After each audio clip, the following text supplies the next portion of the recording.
Hey everybody, welcome to episode 5 of Fired Up. I told you at the end of last week that this episode was going to be focused on opening day for MLB. We're going to also add a couple of interesting stats that a lot of people probably don't even know. But before we go any further, please take a moment, hit down to the bottom of the page. Sorry about the siren. Follow, and any comments you may have, leave them in the section below. I will get back to you. I will respond, and we can have a great discussion. If you and somebody else have a discussion with each other, keep it clean, keep it professional, and behave. So, with that said, let's get rolling here. Opening day was a bit of a cluster, if you understand what I mean. You had one game that fired out on Wednesday night. Then you had a bunch of games on Thursday. You had the Miami game that they postponed for, I didn't even read why, because I don't really care, for an extra day. And, you know, some of the matchups were good, some of the matchups were bad. I will have to say that I'm glad and happy and proud to be an Orioles fan. The starting pitching on opening day with Trevor Rogers, he went 7 scoreless and showed why he is now our ace. You had Shane Baz pitched Game 3 on Sunday. Got a no decision. Allowed 4 runs, but he went 5 and a third. I'm still up in the air, especially after he just signed this 5-year contract extension with us. But, you know, we'll see what happens. Pete Alonso, he's had 0 home runs through 3 games, 1 RBI through 3 games, and I believe he's 3 for 11 total. So far, showing the biggest bust. Granted, it's 3 games. That can change in a heartbeat, and he can start clobbering like we got him to do. Dean Kremer, on the other hand, Game 2, just a complete and total dumpster fire. And he was one that was in talks to be the possible ace of our staff. Sure. But again, it's one game. Things can change. Sandy Koufax lost at times. So, Cy Young lost. It just happens.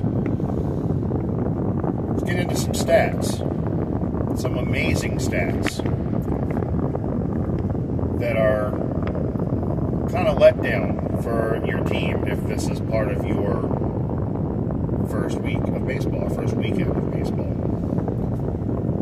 Aaron Judge, 0 for 5.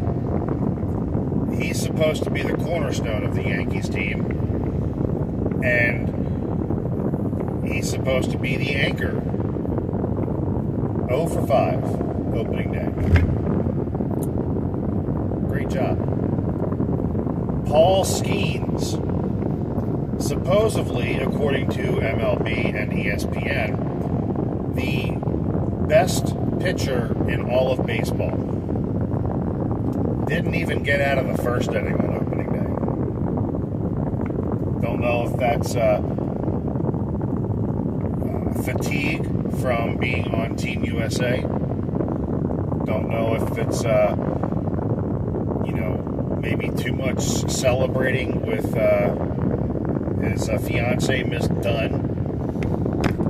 Don't know what it is, but for somebody who is that highly rated to come out on opening day and not even make it out of the first inning, I believe he joins a very small group. And if I'm not mistaken, I think Chris Tillman, former pitcher for the Orioles, is in that group as well. If I'm wrong, please correct me. But I think it is.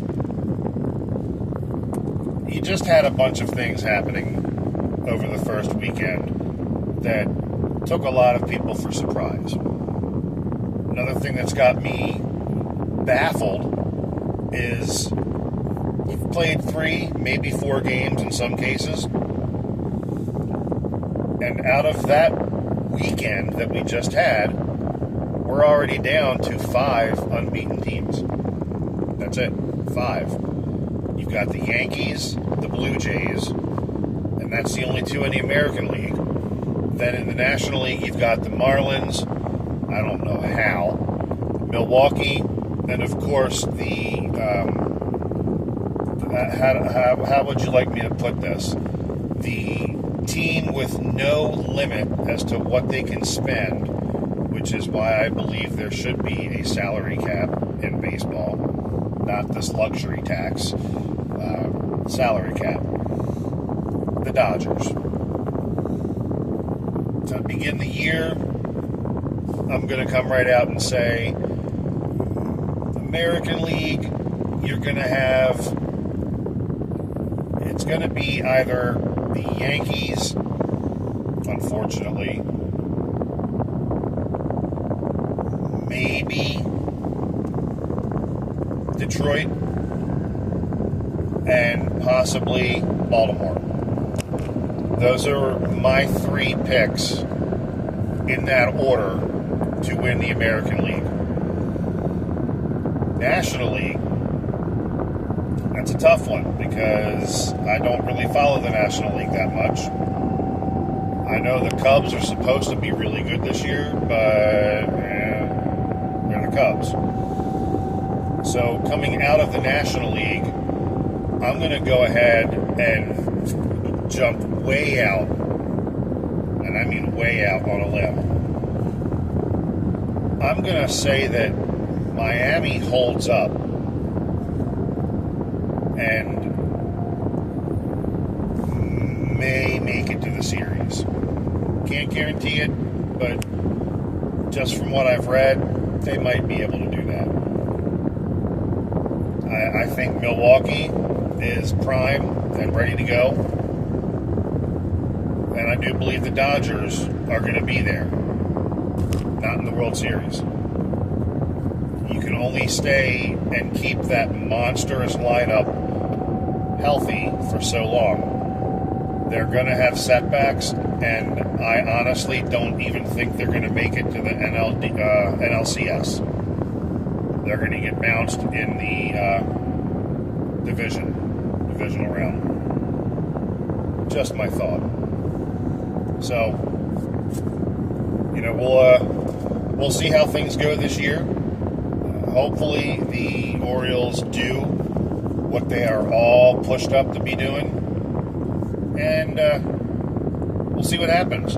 Good luck to everybody and their teams. Not much to get fired up about except for the poor performance by some people. But, we'll see what happens. Other than that, I hope you all enjoy the rest of your week. It is Monday. Kind of a shorter episode. And I think what we're going to hit on next week, and it's going to get probably ugly, which means for me, and there could be some comments made, towards my view on this.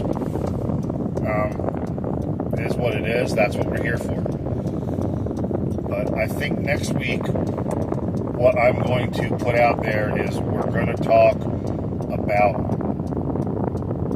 the gas prices and the effects of the war in Iran. Whether you want to call it a war or not, it's a war.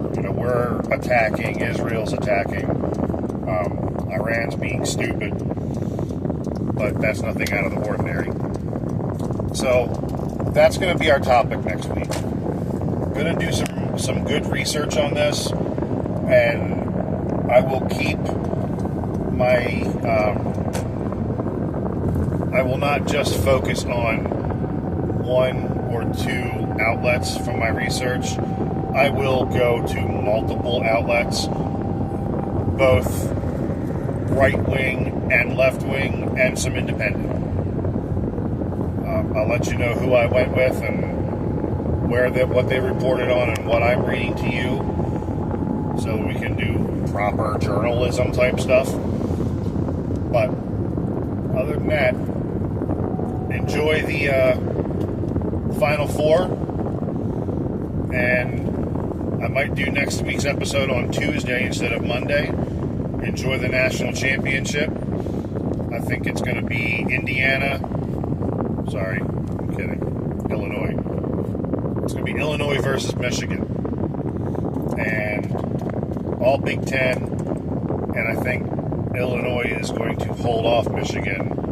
It's going to be close. It'll end, be a 4-point game at the end. 82-78, Illinois. Have a great week. See you next week. Come back for Fired Up.